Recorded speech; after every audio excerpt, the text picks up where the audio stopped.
আসসালামু আলাইকুম। আশা করি আপনারা সবাই ভালো আছেন। নতুন আরেকটা ভিডিও নিয়ে আপনাদের মাঝে চলে আসলাম। আর আজকে আমি যাচ্ছি মান্দারি থেকে কফিলউদ্দিন কলেজ। যেহেতু আমি কলেজের উদ্দেশ্যে রওনা দিব, সেহেতু আমরা বেশ কিছুক্ষণ যাবত বাসের জন্য অপেক্ষা করি। আর এদিকে একজন তরমুজ বিক্রেতা তরমুজ বিক্রি করতে আর সবাই সেটা দেখতে আসে ভিতরে তরমুজটা লাল হবে কিনা। আমরা যখন অনেক সময় তরমুজ কিনে আনি, তখন দেখা যায় যে তরমুজের ভিতরে সাদা। যিনি তরমুজটা কিনতে আসে তিনি জানতে চেয়েছেন যে ভিতরে লাল হবে কিনা, তাই যিনি বিক্রি করতেছেন তিনি সেটা কাটি দেখাচ্ছেন।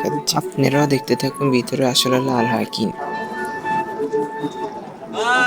লাল হয়েছে লাল হয়েছে।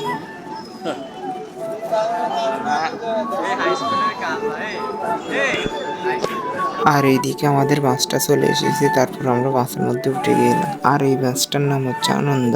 আর এই বাসের নামের সাথে কামের কোনো মিল নেই। আর আপনাদের কাছে আমাদের ভিডিওগুলো কিরকম লাগে সেটা অবশ্যই একটু কমেন্টের মাধ্যমে জানিয়ে দিবে। আর আপনাদের কাছে আমাদের ভিডিওটা ভালো লাগলে অবশ্যই লাইক কমেন্ট শেয়ার করে দিবে। আর এইদিকে আমরা আমাদের কলেজের মধ্যে চলে এসেছি, আর এটা হচ্ছে আমাদের কলেজ। আর আপনারা কারা কারা আমাদের কলেজে এসেছিলেন আগে সেটা অবশ্যই কমেন্ট করে জানিয়ে দিবে। আর আমরা যে কাজের জন্য এসেছিলাম সেই কাজের জন্য আমরা এখন অফিস রুমের ভিতরে প্রবেশ করতে আছি। আর এটা হচ্ছে মূলত আমাদের প্রিন্সিপালের রুম। আর আমরা যে কাজটা করার জন্য এসেছিলাম সেই কাজটা আমাদের সম্পূর্ণ হয়ে গেছে। আগামীকাল আপনাদের জন্য নতুন আরেকটা ভিডিও আসতেছে ডোন। এই পর্যন্ত আপনারা আমাদের পাশে থাকুন। আজকের মতো এখানে বিদায় নিচ্ছি। আল্লাহ হাফেজ।